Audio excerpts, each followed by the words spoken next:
àwọn olólùfẹ́ justice for Mohbad ọ̀rọ̀ justice for Mohbad ó ti wá fẹ́ bẹ́yìn yọ o justice for Mohbad ó ti fẹ́ bá ẹ̀yìn yọ o ìbéèrè mẹ́ta ni mo máa tó sórí platform lẹ́nìí mo dẹ̀ fẹ́ kí ẹ̀yin olólùfẹ́ mi kẹ́ fi èrò ọkàn yín hàn lábẹ́ comment station. Number 1, ẹ gbọ́ látàrí pé wọ́n ní kí Wùnmí kó wá jẹ́jọ́ ní àgọ́ àwọn ọlọ́pàá wọ́n ní kò yọjú wọ́n ní wọ́n ti grant warrant of arrest Wùnmí látàrí pé kò yọjú ṣé lóòótọ́ ni ẹ̀yin olólùfẹ́ mi ṣé lóòótọ́ ni wọ́n ti grant warrant of arrest Wùnmí látàrí pé wọ́n ní AIG invite ẹ̀ kò yọjú ẹ̀ṣẹ̀ yẹn lé ní. Number 2, ṣé lótìtọ́ ni àwọn ọlọ́pàá wọ́n rẹ́dì láti fún wa ní justice lórí ọ̀rọ̀ Mohbad ṣé lóòótọ́ ni àwọn ọlọ́pàá wọ́n rẹ́dì láti fún wa ní justice lórí ọ̀rọ̀ Mohbad ẹ̀ṣẹ̀ yẹn léjì. Ẹ̀ta, àwọn èèyàn ti ń ju question síta o àwọn èèyàn ti ń ju question síta lórí ọ̀rọ̀ bọ́dì Mohbad tó wà ní ilé ìgbókùsí. Àwọn kan ní bó ṣe wà ń bẹ̀ yẹn pé ó kàn wà ń bẹ̀ ni pé látijọ́ tí a ti ń wá justice pé ṣáà ti rí justice kàn jẹ́ ká lọ bò mọ́lẹ̀. Àwọn kan ní láyé kò ní ṣẹlẹ̀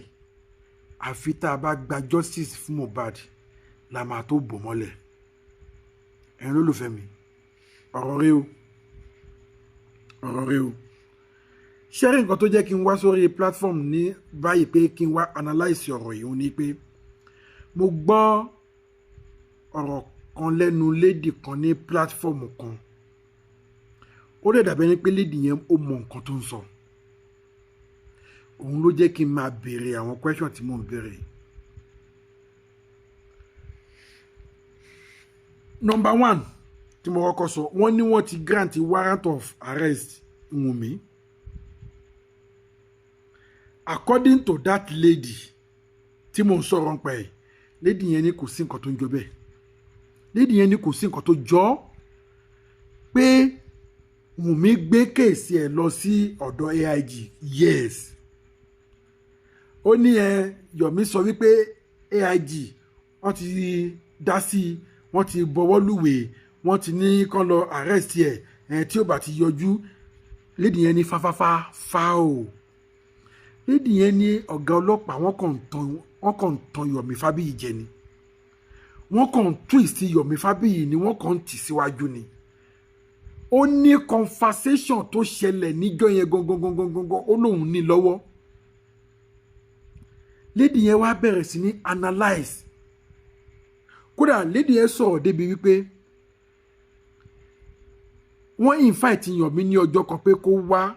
ó dàbí pé ìjọ náà ní kí Wùnmí náà wá I don't know lady yẹn ní tó bá jẹ́ pé Yomi yọjú níjọ́ yẹn nìyẹn Mr. Yomi Fabiyi ni mo ń sọ o lady yẹn ní tó bá jẹ́ pé Yomi Fabiyi yọjú níjọ́ yẹn ni ó níjọ́ yẹn ni wọ́n bá ti arrest ẹ̀ ó ní trap tí wọ́n délẹ̀ fún Yomi Fabiyi ó ní Ọlọ́run ló yọ ó lóun dẹ́ gbàládùá fún Yomi Fabiyi pé Ọlọ́run tó ń yọ á dẹ̀ túnbọ̀ máa yọ lady yẹn wá play voice note kan mo wá ń gbọ́ tí màá yẹn ń sọ wípé kò gbọ́dọ̀ jẹ́ pé ẹran ara ló sọ̀rọ̀ fún Yomi tí ò fi yọjú a jẹ́ wípé spiritual gan pẹ̀lú nǹkan tí Yomi ò fi yọjú tó bá jẹ́ pé ó yọjú ni nǹkan táwọn ti sẹ́ẹ̀tì lẹ̀ fún pé by now ó máa sunkún nínú sẹ́ẹ̀lì báyìí ni lady yẹn ní ṣe ti gbọ́ pé òun kọ́ tó mọ́mọ́ yẹn mú yẹn wá fún yín kẹ́ ẹ lè gbọ́ pé nǹkan tó sẹ́ẹ̀tì lẹ̀ fún Yomi ó ní wọ́n kàn fi Yomi lẹ̀ kó máa ṣe gbogbo nǹkan tó ń ṣe yẹn ni pé because ó dàbí ni pé wọn ò fẹ́ mọ́ problem ó ní if not so ó ní trap tó ti délẹ̀ fún Yomi pé Yomi ò bá ti kó sí ó ní but òun dúpẹ́ lọ́wọ́ Ọlọ́run òun dẹ̀ dúpẹ́ lọ́wọ́ Yomi pé Yomi ò kó sí trap yẹn lady yẹn ní láti máa plead fún Yomi pé kó jọ nítorí t'Ọlọ́run kó rọra ṣe lórí ọ̀rọ̀ justice for Mohbad kó rọra ṣe pé gbogbo àwọn ọlọ́pàá tó ń wò yẹn pé gbogbo wọn náà mọ̀ sí gbogbo wọn mọ nǹkan tó ń ṣẹlẹ̀ which mistake mi gan náà dẹ̀ mọ̀ wípé àwọn ọlọ́pàá mọ nǹkan tó ń ṣẹlẹ̀ wọ́n ti mọ gbogbo àṣírí ọ̀rọ̀ yìí ok ṣé bí èèyàn kan ló bú ọlọ́pàá ńjọ́ yẹn mi rò pé níyẹn lo 3 days tó fi track ẹ̀ down ìgbà tọ́rọ̀ Mohbad dẹ̀ ṣẹlẹ̀ oríṣiríṣi nǹkan là ń gbọ́ àwọn ọlọ́pàá ní àwọn ò gbọ́ sí wọn ò wá rìpọ́ọ̀tù wọn ò dọ́dọ̀ àwọn wọn ò ṣe kinní kan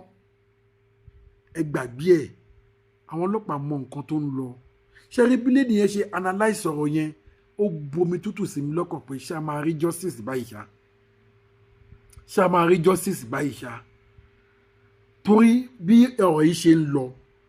mo ti sọ̀rọ̀ yẹn lórí platform yìí ó ti ṣe díẹ̀ mi ò mọ ẹ̀yin olólùfẹ́ mi bóyá tẹ́ ẹ bá ń tẹ̀lé mi tẹ́ ẹ bá ṣe rántí ọ̀rọ̀ yìí mo ní if care is not take mo dẹ̀ mọ̀ pé ẹ̀yin kan máa rántí ọ̀rọ̀ tí mo fẹ́ sọ yìí mo sọ ń gbà yẹn ó dàbẹ̀ ni pé during the time yẹn ni ọ̀rọ̀ Koko Zaria pẹ̀lú bàbá Láwórì ṣẹlẹ̀ àmọ́ ọ̀rọ̀ yẹn wọnú ara wọn gbà yẹn ni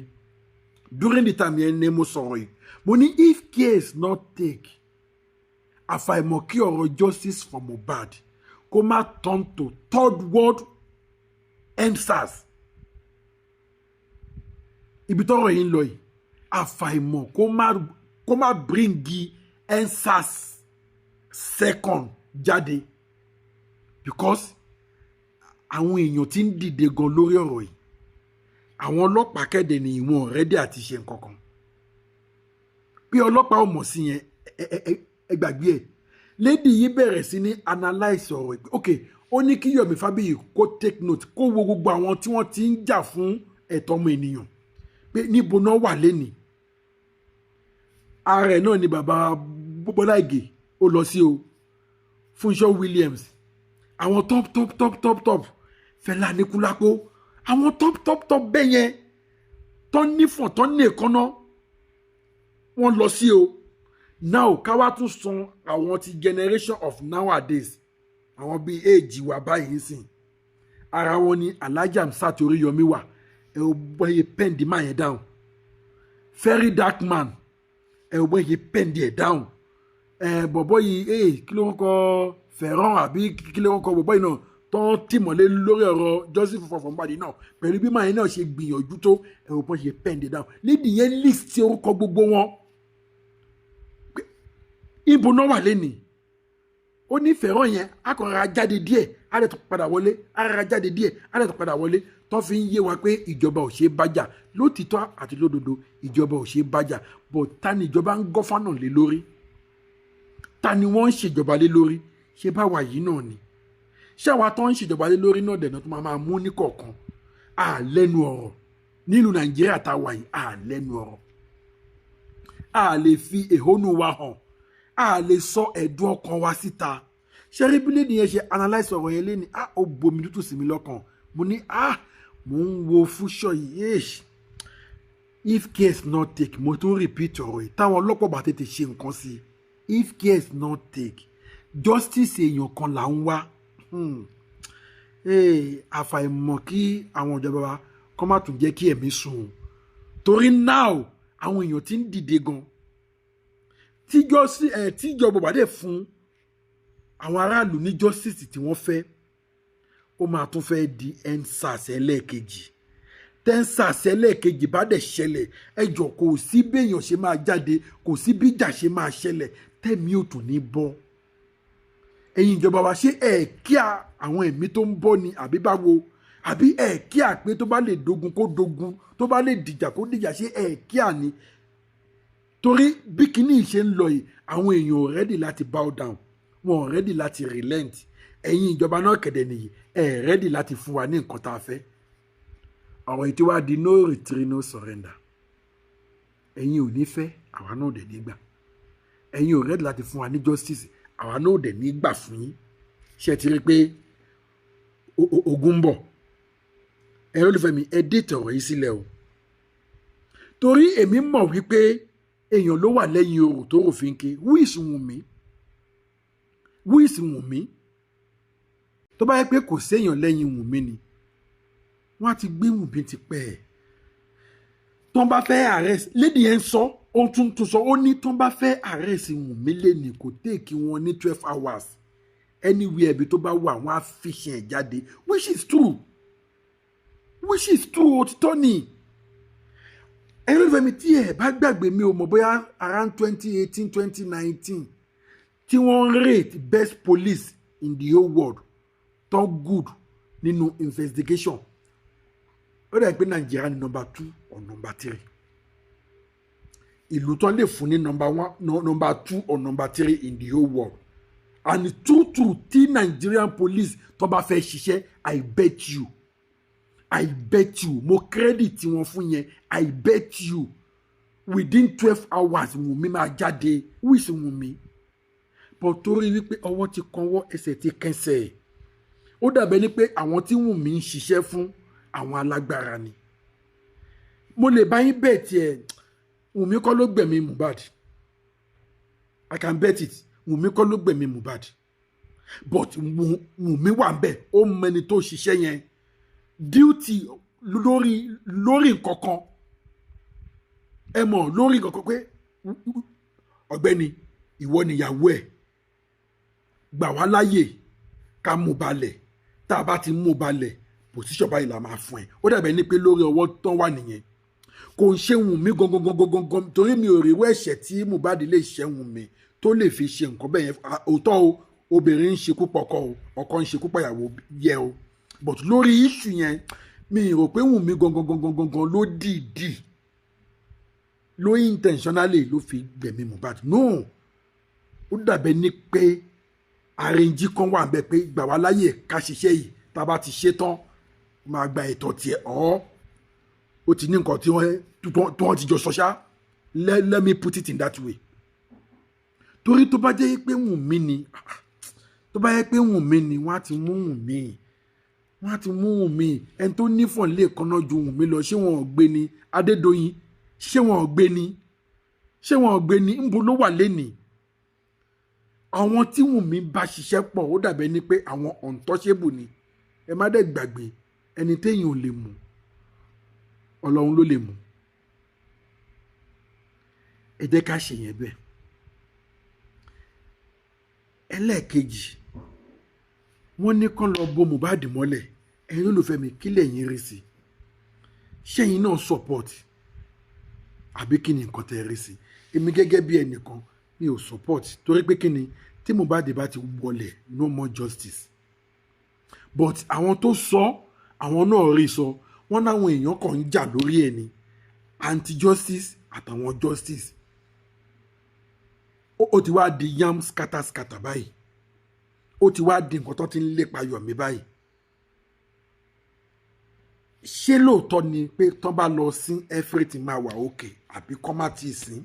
ẹni olùfẹ́ mi ẹ fi ọkàn yín hàn lábẹ́ comment section èmi gẹ́gẹ́ bí ẹnìkan èmi ò support kan sí tán bá ti sin Mohbad no more case ẹjọ́ ti kú sáké. Number 3 ẹjọ́ ṣé àwọn ọlọ́pàá ṣé wọ́n rẹ́dì láti fún wa ní justice lóòótọ́ abákan tọ́ra wa jẹ ni ẹni olùfẹ́ mi ẹ jẹ́ ká gbàgbé ẹ pé àwọn ọlọ́pàá ò mọ̀ tẹ́lẹ̀ wọ́n ní àwọn ọlọ́pàá ò gbọ́ sí wọn ò rìpọ́ọ̀tù fáwọn ọlọ́pàá wọn ò ṣègbà kan fáwọn ọlọ́pàá àìmọye nǹkan táwọn ọlọ́pàá tó yẹ pé kó tó ṣẹlẹ̀ lórí social media wọ́n ti gbọ́ ó mọ̀ ṣe fi ti bọ̀bọ̀ tó bọ́lọ́pàá tí wọ́n arrest yẹn ṣe bí kò sáà lọ sí ilé ọlọ́pàá yẹn kí ó lọ bú orí social media náà ni wọ́n ti gbọ́ pé ó bú ọlọ́pàá within 24 hours wọ́n dẹ̀ ti arrest yẹn àwọn náà wọn ò gbọ́ ti Wùnmí wọn ò gbọ́ l'Àbújá wọn ò gbọ́ l'Ékòó wọn ò gbọ́ n'Íbàdàn Yomi Fabiyi tún gbé gbogbo ìgbésẹ̀ yẹn wọ́n ti wá gbọ́ báyìí o kódà ó tún wọ́ọ̀sì débi pé Yomi Fabiyi tún lọ sí gbogbo port of entry táwọn kan tiẹ̀ tó ń bú pé kò yẹ kó ṣe é táwọn kan dẹ̀ sọ pé bó ṣe ṣe yẹn náà ló dà because tí ò bá ṣe wọ́n á nítorí pé kò ṣe náà ni ṣé báwọn ọlọ́pàá tán ni wọn ò gbọ́ ṣé báwọn náà ni wọ́n ti gbọ́ tí wọn ò ṣe nǹkan kan sí i wọ́n ná àwọn ọlọ́pàá náà ló sọ fún Wùnmí pé kí Wùnmí máa yọjú kó má ṣòpò dára ẹ̀ láàmú tí ò bá wá jẹ́ bẹ́ẹ̀ lóòótọ́ ta ni Wùnmí tó máa invite ẹ AIG for that matter I invite ẹ wàá sọ pé olórí láyà ò ní lọ who are you but Wùnmí ò yọjú o àbí ṣé a tó fẹ́ sọ pé Wùnmí tún ju òfin lọ. Ìbéèrè mi sẹ́yìn olólùfẹ́ mi náà ni pé ṣáwọn ọlọ́pàá máa fún wa ní justice ṣá. Mo mọ̀ pé àwọn kan máa béèrè pé ṣọlọ́pàá ni adájọ́ àbọ̀n ni lọ́ọ̀yà. Ọlọ́pàá kọ́ ládájọ́, ọlọ́pàá kọ́ ni lọ́ọ̀yà, but ọlọ́pàá ló máa bring justice jáde. Tọ́lọ́pàá ò bá ti ṣiṣẹ́ tiwọn kí ládájọ́ fẹ́ ṣe? Tọ́lọ́pàá ò bá ti ṣiṣẹ́ tiwọn kò sí nǹkan tádájọ́ fẹ́ ṣe. Adájọ́ ń dúró de rìpọ́ọ̀tù ọlọ́pàá. Rìpọ́ọ̀tù ọlọ́pàá bá mú wá ládájọ́ máa ṣiṣẹ́ lé lórí, but nígbà tó bá gbé rìpọ́ọ̀tù déwájú adájọ́ kò sí ohun tádájọ́ fẹ́ ṣe. Torí mo mọ̀ pé bí mo ṣe tó question yẹn àwọn kan tó máa béèrè pé nígbà tó sọ pé ọlọ́pàá ṣiṣẹ́ ọlọ́pàá jẹ́ adájọ́ ni. Lóòótọ́ ọlọ́pàá kì í ṣe adájọ́. Òun mo ṣe analyse fún yín pé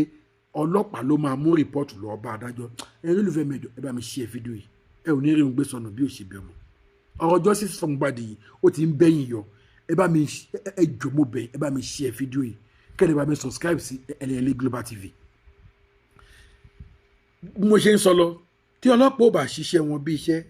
kí ládájọ́ fẹ́ ṣe? And ẹ̀rù kan dẹ̀ tún wá ń bà mí. Another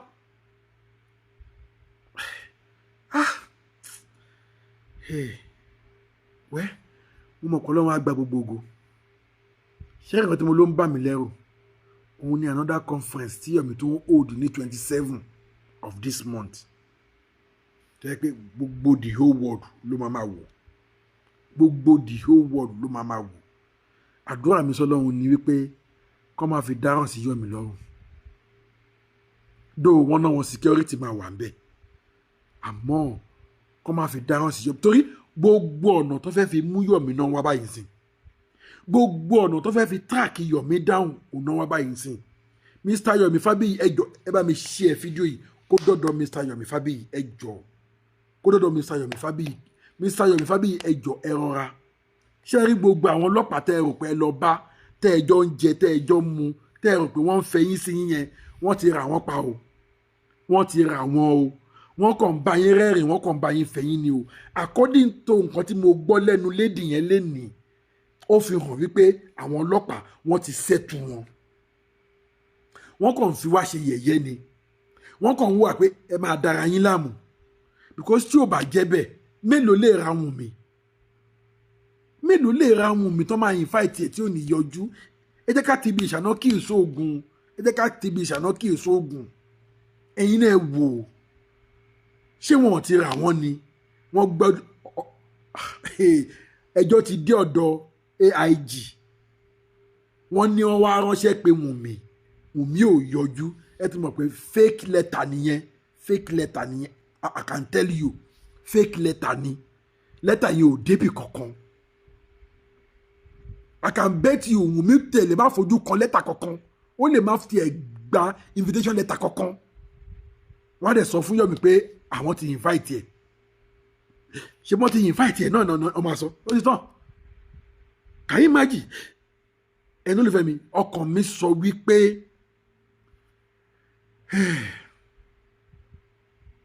ọ̀rọ̀ yìí máa di wàhálà. Ọkàn mi ń sọ kó má dẹ̀ di wàhálà dẹ̀ ní àdúrà mi. Kó má di wàhálà ní àdúrà mi. Ẹ̀yin ọlọ́pàá ẹ jọ̀ọ́. Ẹ̀yin ọlọ́pàá ẹ jọ̀ọ́. Governor Lagos State ẹ jọ̀ọ́. Ẹ jọ̀ọ́ ẹ má jẹ́ kọ́rọ̀ yìí ju bá a ṣe ń wò lọ. Ẹ jọ̀ọ́. Ẹ jọ̀ọ́. Gbogbo wa náà la bímọ. Gbogbo wa la bímọ. Kò sẹ́ni tó máa gbàdúrà kí ọmọ òun fòṣánlẹ̀ kó kàn kú bẹ́ẹ̀ yẹn. Ẹ jọ̀ọ́.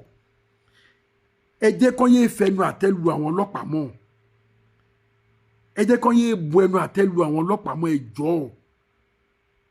Gọ́fúnà wa AIG IG ẹ bá wa wá wọ̀rọ̀ kọ̀ọ̀kan ẹ fi ṣàdá. Ẹ jọ̀ọ́. Ẹ jọ̀ọ́ ta ló wà ń di ọ̀rọ̀ yìí tó le tó báyìí tí ẹ fẹ́ fún ní judgement? Ta ló wà ń di ọ̀rọ̀ yìí tó le tó báyìí tí ẹ fẹ́ fún ní judgement? Tẹ́ ń fọwọ́ bo judgement mọ́lẹ̀. Ẹ jọ̀ọ́. Ẹ má jẹ́ kó dìgbà tó bá tún di wàhálà. Tó bá tún di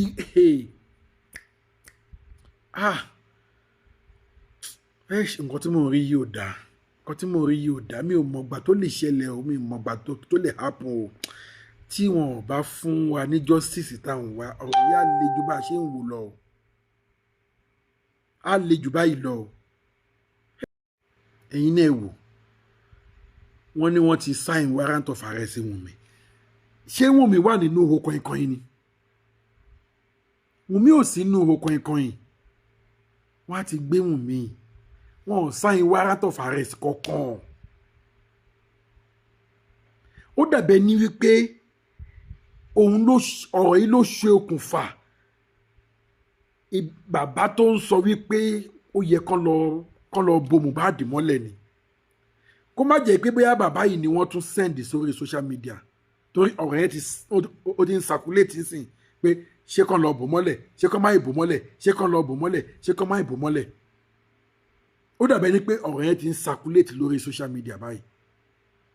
àbí ńgbà tó rí pé wọ́n ní wọ́n invite Wùnmí kò wá tèmi dẹ̀ mọ̀ pé invitation kankan ò dọ́dọ̀ Wùnmí wọ́n kàn camouflage Mr. Yomi Fabiyi ni wọ́n kàn tì wọ́n síwájú ni pé sájẹ̀ ká pé wèrè ẹ̀ lọ́kọ̀ ìyàwó kó lè jẹ́ ká rọ́nà lọ ní tó ṣe fún Mr. Yomi Fabiyi nìyẹn pẹ̀lú analyse tí ọmọdé tí lady yẹn ṣe lénìí èmi ò rò pé àwọn ọlọ́pàá ready láti fún wa ní justice ẹ jẹ́ ká sọ clearly àwọn ọlọ́pàá ò ready láti fún wa ní justice o níbi tọ́rọ̀ ìdẹ́ ìpè ń lọ nísìnyìí àfàìmọ̀ kí EndSARS second kó má wáyé tó bá wáyé ẹ jọ̀ọ́ ṣé ẹ tó fẹ́ kí àwọn èèyàn tún ṣe ẹ tó fẹ́ káwọn èèyàn tún fojú sunkún ọmọ lórí wípé wọ́n ń béèrè ẹ̀tọ́ wọn ẹ tó fẹ́ káwọn èèyàn tún fojú sunkún lórí ẹdún irú ìlú wo làwa wá iná ẹ̀rí gbogbo àgbáyé náà ti ń bu ẹnu àtẹ́lu Nàìjíríà gbogbo àgbáyé náà ti ń bẹnu àtẹ́lu Nàìjíríà pé ìlú tí ò sófin tí ò sọlọ́pàá tí ò sí gbogbo pé oníkálùkù kan ń ṣe bó ṣe wù wọ́n ni ẹ̀rí gbogbo àwọn ìfẹ́sọ̀ gbogbo wọn ti sá lọ tán àwọn tó wà lẹ́yìn odi wọn ò lè wálé ẹ̀rù ń bà wọ́n ẹ̀yin tẹ́ ẹ̀dẹ̀ ń gọ́fúnà lórí wa ẹ̀dẹ̀ ń gbọ́ gbogbo ẹ̀ ẹ̀dẹ̀ mọ̀ gbogbo ẹ̀ Boko Haram wọ́n ń pa wọ́n lọ́tún àwọn kidnapper wọ́n ń gbé wọn lọ́lọ́tún wọ́n ń gbé wọn lọ́sì kò sí nǹkan kan tẹ́ ẹ̀dẹ̀ rí ṣe sí i tó bá ń kẹ̀yà mú àwọn kan tó bá mú wọn dọ́dọ̀ wọn ọlọ́pàá láàrin ìṣẹ́jú mẹ́wàá àwọn ọlọ́pàá tó ti rìlíìsì wọn wọ́n tún ti lọ ṣé inú ìlú náà la wà yìí ṣé ìlú náà la wà yìí ìlú tí citizen tẹ́ ń gọ́fàn lé lórí tí wọn ò lè sọ̀rọ̀ tí wọn ò ní right tásìkò bọ̀bọ̀ á dé ń sìn àwọn citizen yìí náà lẹ̀dẹ̀ tó fẹ́ kán tún jáde kán tún dìbò fún yín ṣé ẹ ti rí i pé àwọn bàbá wa lọ́wọ́ tí wọ́n sọ pé ó dìgbà tí youth bá dìde youth ló máa gbára wọn lẹ̀ ẹ wo yí àti bàbá yẹn ti sọ̀rọ̀ yẹn kó tó di pé wọ́n jáde láyé bàbá wa Ọbásanjọ́ náà tún sọ recently pé ẹ̀yin youth tẹ́ ẹ bá dìde bọ́n ṣe máa gọ́fà yín lọ náà nìyẹn ẹ wo gbogbo àwọn ìlú tí àwọn àǹtí wa ń sá lọ àwọn bọ́dà wa ń sá lọ tẹ́ ẹ bá gbọ́ history àwọn ìlú yẹn àwọn kan náà ló jà fún ìlú yẹn àwọn kan ló fẹ̀mí ara wọn lélẹ̀ fún ìlú yẹn tí ìlú yẹn fi dá tí àwọn sister wa àwọn bọ́dà wa tó fi ń sá lọ síbẹ̀ the same thing náà ni Yomi náà ń sọ sí Yomi sọ débi pé tán bá mú òun balẹ̀ àlùtà continue ẹ má rí ilẹ̀ because ẹ̀rù tán bàbá wa bà tí wọn ò fi lè jà fún right tí wọ́n ń gbà yẹn òun náà làwọn ọmọ náà tó ti ń bà yín sìn ẹ̀rù yẹn náà tó ti ń bà wá sìn ẹ wo nǹkan tó ṣe fún wa ní EndSARS wọn á ní yes ìyẹn ti kó wọn láyà jẹ ẹ̀yin ìjọba táwọn youth bá yarí tán ẹni tẹ́ bá máa gbẹ̀mí ẹ̀ lẹ́ máa gbẹ̀mí ẹ̀ o ẹni tẹ́ bá máa gbẹ̀mí ẹ̀ lẹ́ máa gbẹ̀mí ẹ̀ o nígbà tẹ́ bá gbẹ̀mí gbogbo youth tán tálẹ́ wá fẹ́ máa gọ́fàlẹ̀ lórí torí tó bá dójú ẹ̀ tán àwọn èèyàn ò ní kọkú mọ́ o àwọn èèyàn ò ní kọ káwọn má kú mọ́ o ẹ jọ bàbá wa gọ́fúnà Sanwó-Olú AIG IG lápapọ̀ ẹ jọ ẹ bá wa wá nǹkan ṣe sọ̀rọ̀ yìí ẹ̀bẹ̀ lèmi ń bẹ̀ o ẹ̀bẹ̀ lèmi ń bẹ̀ o ẹ bá wa wá nǹkan ṣe sọ̀rọ̀ yìí o kó tó di nǹkan ńlá o kò ṣe pé ẹ gbọ́ báyìí o ẹ gbọ́ o ẹ má torí èèyàn méjì àbí èèyàn mẹ́ta tó wà nídìí ọ̀rọ̀ yìí kẹ́ ẹ fi sọ ọ̀pọ̀lọpọ̀ ẹ̀mí nù o tẹ́ bá lọ torí wípé ṣé bẹ́yìn ni ẹ fẹ́ kú àwọn ọmọ tí yín wà lókè òkun wọ́n á wá àwọn kan o wọ́n á wá àwọn ọmọ yín kan o wọ́n á wá àwọn ọmọ yín kan wọn ò sáàsì ní inú ìwọlẹ̀ wọ́n á wá àwọn kan o ẹ jọ ẹ̀bẹ̀ lèmi ń bẹ̀ yín báyìí o ẹ̀bẹ̀ lèmi ń bẹ̀ yín o ibi tọ́rọ̀ yìí in fact ndọ́kàn mi ń sọ ò dáa ndọ́kàn mi ń sọ ò dáa a lè ti gbàdúrà ó dàbẹ̀ ni pé ọkàn àwọn ìjọba wa ó ti yí sí àwọn ọmọ ìlú wọn ò tiẹ̀ rí tiwa rò mọ́ wọn ò tiẹ̀ sẹ́ǹdì wa wọn ò tiẹ̀ rán wa bá a bá lè wà láyé ká wà láyé bá a bá lè lọ ká lọ káwọn sá ti máa ṣèjọba tiwọn lọ tiwọn ìjọ kan àjọkan ilé ẹjọ́ kan á mọ́ ọ̀sán á kàn di òru ní expect ẹ̀ ṣé mọ̀ pé irú EndSARS tó wá yẹn kò sẹ́ni tó rò ìyẹn máa dàbí preamble ni o tó bá máa ṣẹlẹ̀ tán ok ẹni lè fẹ́ mi ò ní sọ jù báyìí lọ ẹ fẹ́ ọkàn tí hàn lábẹ́ comment section gẹ́gẹ́ bí mo ṣe béèrè wọ́n ní wọ́n ti search warrant of arrest ti Wunmi ṣé lóòótọ́ ni tó bá yẹ pé lóòótọ́ ni kí ló dé tí wọ́n ti arrest ẹ̀ 2 wọ́n ní kí wọ́n lọ bo Mohbad mọ́lẹ̀ ṣé ẹ̀yin náà fọwọ́ sí kan bo Mohbad mọ́lẹ̀ èmi gẹ́gẹ́ bí ẹnìkan èmi ò fọwọ́ sí tó bá ti bo Mohbad mọ́lẹ̀ ọ̀rọ̀ ti tán. Number 3 ṣé ọlọ́pàá lè fún wa ní justice ṣé wọ́n lè bá wa arrest Wunmi ṣé wọ́n lè hand over Wunmi fún adájọ́ ẹjọ́ ẹ bá mi fi ọkàn yẹn hàn lábẹ́ comment section èmi gẹ́gẹ́ bí ẹnìkan bẹ́ẹ̀ mi ṣe ń wo àwọn ọlọ́pàá yìí wọn ò lè fún wa ní justice ẹ̀yin ẹ fi ọkàn tí hàn lábẹ́ comment section ẹni ló fẹ́ mi ẹ ṣe gan mo dúpẹ́ lọ́wọ́ yín ẹ bá mi share fídíò yìí kẹ́dẹ̀ bá mi subscribe sílẹ̀ ní Global TV fáfà náà ẹ̀yin tẹ́ ti subscribe ni o ẹ̀yin tẹ́ ti subscribe mo dúpẹ́ lọ́wọ́ yín gan iná ò ní tọwọ́ yín àbùdíntolókun àbùdíntolọ́sà ọwọ́ yóò ní kọsẹ̀lẹ̀ pẹ̀lú agbára Èdùmàrè tí bá tún gbọ́ ẹni information lórí ọ̀rọ̀ Wunmi ọ̀hún lórí ọ̀rọ̀ justice for Mohbad entirely mi ò ní hesitate láti wá mú wá fún yín ire o good night.